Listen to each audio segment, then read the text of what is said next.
The Breakpoint Project, teaching you the footwork to get in and out of the top of each specific route. Drop pop. This is one of two ways to get in and out of a hitch or a short stopping route underneath 10 yards. You can see it used here on a whip route by Keenan Allen. Drop in the direction you want to go, then a violent pop step on your outside. Drop pop, very efficient way to stop yourself. The key on this is to sell vertical, sell that you're going to run by the DB, drop pop suddenly.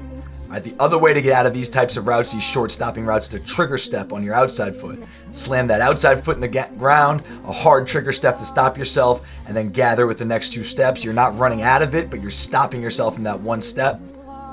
Slightly less efficient than a drop pop, but a lot of guys feel more comfortable and feel as though they can threaten the DB more from this.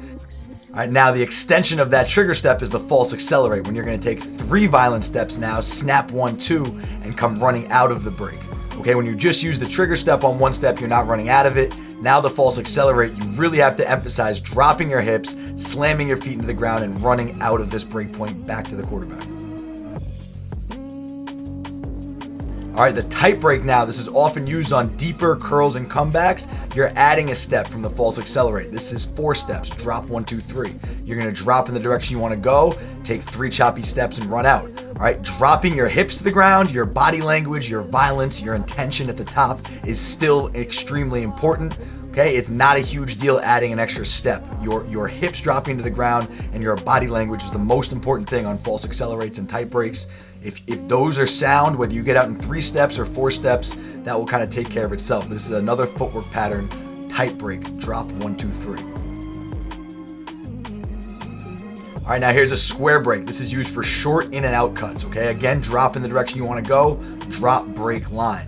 The key here is that break step is violent and it's really propelling you in the direction you want to go. Get that line step out in front of you. You're flat, friendly on a line right now. You can see Alan Hearns here, a really good square break, drop, break, line. He sells that first initial route and then wins on the double move.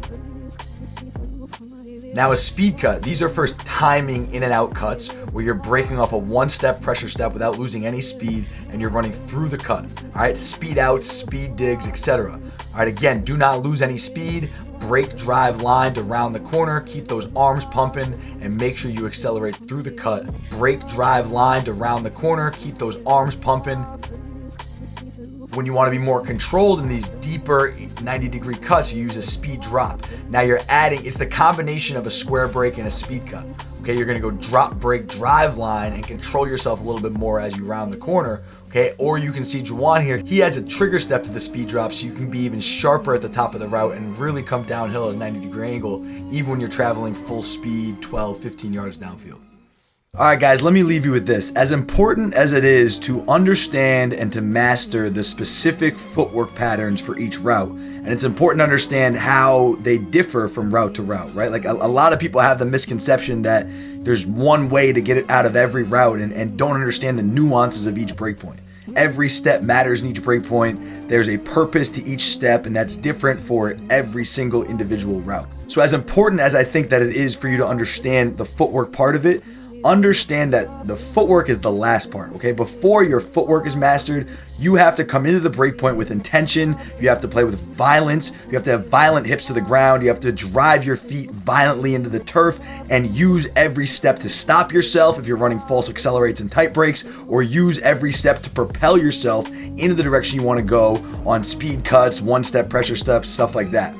Your intention, your body language, your violence in terms of your hips and your feet, that's all more important and must precede this footwork. Okay, so again, I think it's important to understand the footwork patterns, understand what it looks like to get in and out of a curl in 3 steps, or get in and out of a square break in 3 steps, but understand that before all of that, we have to master our pad level, our body language, and our intention in the break area. That is the most important thing and comes before the footwork. Okay, so don't get too hung up on, am I taking 3 steps or 4 steps in the very beginning? Just focus on your pad level, just focus on your hip drop, and focus on violent feet running in and out of the breaks. Your footwork will catch up as you get more and more reps. That's all I got, fellas. Hope you enjoy. Coach Sleep signing out. Peace. From the sidelines, we gotta hustle 'cause we gotta eat.